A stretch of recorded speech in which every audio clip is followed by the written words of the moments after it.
My fellow Americans, I'm speaking to you tonight from behind the resolute desk in the Oval Office.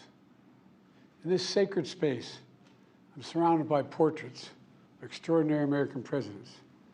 Thomas Jefferson wrote the immortal words that guide this nation. George Washington, who showed us presidents are not kings. Abraham Lincoln, who implored us to reject malice. Franklin Roosevelt, who inspired us to reject fear. I revere this office, but I love my country more. It's been the honor of my life to serve as your president. But in the defense of democracy, which is at stake, I think is more important than any title. I draw strength and I find joy in working for the American people. But this sacred task of perfecting our union is not about me. It's about you, your families, your futures. It's about we, the people. We can never forget that, and I never have. I've made it clear that I believe America is at an inflection point. One of those rare moments in history when the decisions we make now will determine our fate of our nation and the world for decades to come. America's going to have to choose between moving forward or backward, between hope and hate, between unity and division. We have to decide, do we still believe in honesty, decency, respect, freedom, justice, and democracy? In this moment, we can see those we disagree with not as enemies, but as fellow Americans. Can we do that? Does character in public life still matter? I believe I know the answer to these questions because I know you, the American people. And I know this, we are a great nation because we are good people. When you elected me to this office, I promised to always level with you, to tell you the truth. And the truth, the sacred cause of this country is larger than any one of us. And those of us who cherish that cause, cherish it so much, a cause of American democracy itself, must unite to protect it. You know, in recent weeks, it's become clear to me that I need to unite my party in this critical endeavor. I believe my record as president, my leadership in the world, my vision for America's future, all merited a second term. But nothing can come in the way of saving our democracy. That includes personal ambition. So I've decided the best way forward is to pass the torch to a new generation. That's the best way to unite our nation. You know, there is a time and a place for long years of experience in public life. There's also a time and a place for new voices, fresh voices, yes, younger voices. And that time and place is now. Over the next 6 months, I'll be focused on doing my job as president. That means I'll continue to lower costs for hardworking families, grow our economy. I'll keep defending our personal freedoms and our civil rights, from the right to vote to the right to choose. I'll keep calling out hate and extremism. Make it clear there is no place in America for political violence or any violence ever, period. I'm going to keep speaking out to protect our kids from gun violence, our planet from climate crisis that is the existential threat. And I will keep fighting for my cancer moonshot so we can end cancer as we know it, because we can do it. And I'm going to call for Supreme Court reform because this is critical to our democracy, Supreme Court reform.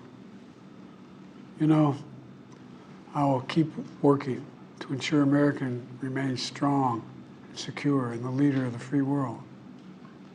I'm the first president in this century to report to the American people that the United States is not at war anywhere in the world.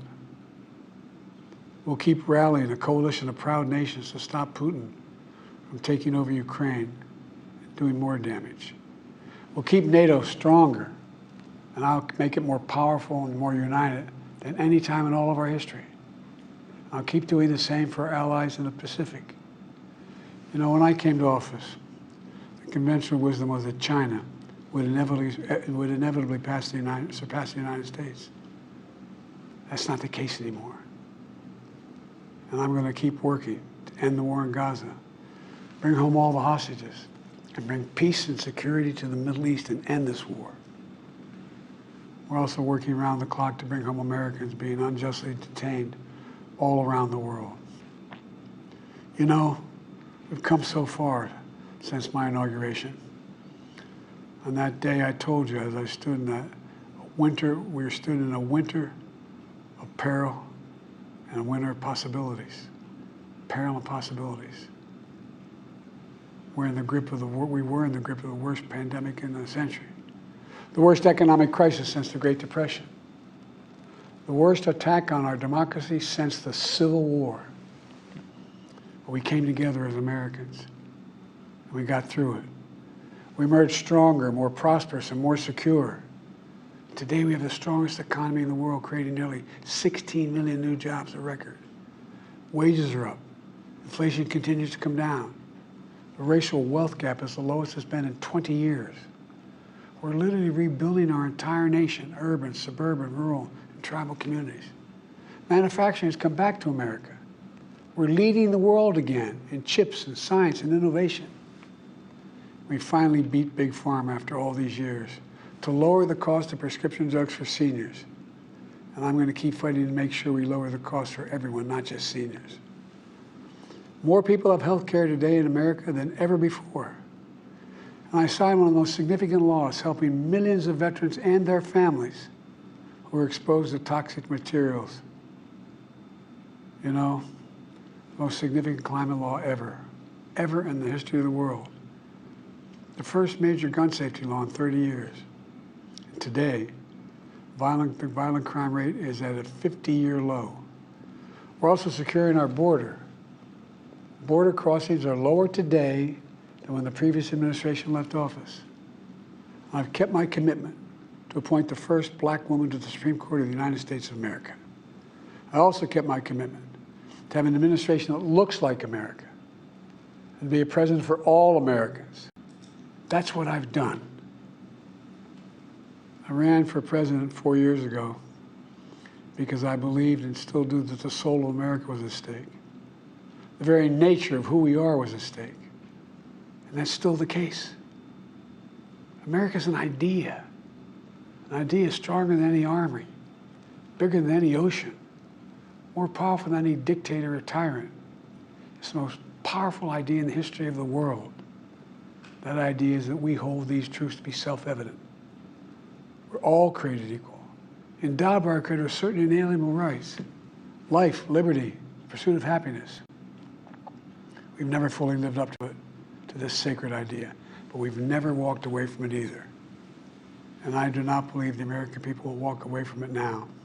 In just a few months, the American people will choose the course of America's future. I made my choice. I've made my views known. I would like to thank our great Vice President Kamala Harris. She's experienced, she's tough, she's capable. She's been an incredible partner to me and a leader for our country. Now the choice is up to you, the American people. When you make that choice, remember the words of Benjamin Franklin hanging on my wall here in the Oval Office, alongside the busts of Dr. King and Rosa Parks and Cesar Chavez. When Ben Franklin was asked, as he emerged from the convention going on, whether the founders have given America a monarchy or republic, Franklin's response was, a republic, if you can keep it. A republic, if you can keep it. Whether we keep our republic is now in your hands. My fellow Americans, it's been the privilege of my life to serve this nation for over 50 years. Nowhere else on earth could a kid with a stutter from modest beginnings in Scranton, Pennsylvania, and Claymont, Delaware, one day sit behind the resolute desk in the Oval Office as President of the United States. But here I am. That's what's so special about America. We're a nation of promise and possibilities, of dreamers and doers, of ordinary Americans doing extraordinary things. I've given my heart and my soul to our nation, like so many others. I've been blessed a million times in return with the love and support of the American people. I hope you have some idea how grateful I am to all of you. The great thing about America is here, kings and dictators do not rule, the people do. History is in your hands. The power is in your hands. The idea of America lies in your hands. You just have to keep faith, keep the faith. And remember who we are. We're the United States of America. And there's simply nothing beyond our capacity when we do it together. So let's act together, preserve our democracy. God bless you all. May God protect our troops. Thank you.